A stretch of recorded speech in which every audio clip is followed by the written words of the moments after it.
ವಿಶೇಷ ಭೂಸ್ವಾಧೀನಾಧಿಕಾರಿ ಬ್ರಹ್ಮಾಂಡ ಭ್ರಷ್ಟಾಚಾರ ಮಲ್ಲಿಕಾರ್ಜುನ್ಗೆ ಸೇರಿ 11 ಕಡೆಗಳಲ್ಲಿ ಲೋಕಾಯುಕ್ತ ರೇಡ್ ಮಾಡಿರೋದು. ಲೋಕ ದಾಳಿಯ ವೇಳೆ ಅಪಾರ ಪ್ರಮಾಣದ ಆಸ್ತಿ ಪತ್ತೆಯಾಗಿದೆ.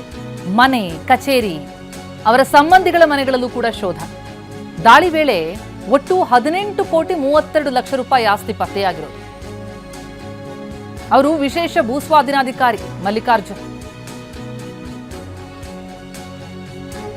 ಒಟ್ಟಾರೆ 12.95 ಕೋಟಿ ರೂಪಾಯಿ ಮೌಲ್ಯದ ಅಸಮತೋಲನ ಆಸ್ತಿ ಪತ್ತೆಯಾಗಿತ್ತು. 2 ವಾಸದ ಮನೆಗಳು, 100 ಎಕರೆ 5 ಗುಂಟೆ ಕೃಷಿ ಜಮೀನು, ಹಾಗೆ 14,28,00,000 ರೂಪಾಯಿ ಮೌಲ್ಯದ ಚರಾಸ್ತಿ, 2,53,00,000 ನಗದು, 3,10,00,000 ರೂಪಾಯಿ ಬೆಲೆ ಬಾಳುವಂಥ ಚಿನ್ನಾಭರಣ, 15 ಲಕ್ಷ ರೂಪಾಯಿ ಬೆಲೆ ಬಾಳೋ ವಾಹನ, 1 ಕೋಟಿ ರೂಪಾಯಿ ಬ್ಯಾಂಕ್ ಬ್ಯಾಲೆನ್ಸ್, ಹಾಗೆ 33,40,000 ಗೃಹೋಪಯೋಗಿ ವಸ್ತುಗಳು. ಹೀಗೆ ದಾಳಿ ವೇಳೆ ಪತ್ತೆಯಾದಂತಹ ಪಟ್ಟಿ ನೋಡಿದ್ರೆ ತಲೆ ತಿರುಗುತ್ತೆ. ವಿಶೇಷ ಭೂ ಸ್ವಾಧೀನಾಧಿಕಾರಿ ಮಲ್ಲಿಕಾರ್ಜುನ್ಗೆ ಶಾಕ್ ಕೊಟ್ಟಿದೆ ಲೋಕ. ದಾಳಿ ಮಾಡಿದೆ. ನಿಗದಿಗಿಂತ 12,95,00,000 ಮೌಲ್ಯದ ಆಸ್ತಿ ಪತ್ತೆಯಾಗಿದೆ. ಕಂತೆ ನಗದು ಪತ್ತೆಯಾಗಿದೆ. ನೋಡಿ, ಅಲ್ಲಿ ವಿಜುವಲ್ಸ್ ಕೂಡ ಗಮನಿಸ್ತಾ ಇದ್ದೀವಿ, ಜೊತೆಗೆ ಚಿನ್ನಾಭರಣಗಳು ಕೂಡ.